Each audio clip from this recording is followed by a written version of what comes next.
जगात कुठेही काहीही होऊ शकतं.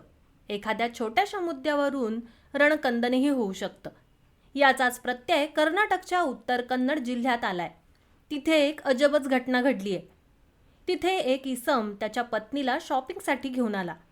पण शॉपिंग राहिलं बाजूला, त्या युवकाने थेट दुकानदाराचीच धुलाई केल्याचा धक्कादायक प्रकार समोर आला आहे.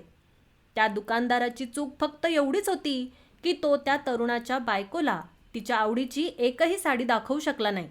बस एवढंच. बायकोला साडी आवडली नाही, ती नाराज, आणि युवकाने थेट दुकानदाराला चोपलं की राव. मात्र या घटनेनंतर दुकानदाराने पोलिसात तक्रार दाखल केल्यानंतर त्या युवकाविरोधात मारहाण आणि धमकी दिल्याचा गुन्हा दाखल करण्यात आला. पोलीस या प्रकरणी अधिक तपास करत आहेत. ही घटना उत्तर कन्नडच्या सिरकी मार्केटमध्ये रविवारी रात्रीच्या सुमारास घडल्याचं समजतंय. या प्रकरणी दुकानदार प्रकाश पटेल यांनी पोलिसात तक्रार दाखल केली आहे. रविवारी रात्री पटेल हा आपल्या कर्मचाऱ्यांसोबत दुकानात बसला होता. त्याचवेळी आरोपी मोहम्मद त्याच्या पत्नीला खरेदीसाठी घेऊन त्यांच्या दुकानात आला. त्याच्या सांगण्यावरून प्रकाशने दुकानात ठेवलेल्या सर्वोत्तम साड्या दाखवल्या. मात्र आरोपीच्या पत्नीला त्यापैकी एकही आवडली नाही.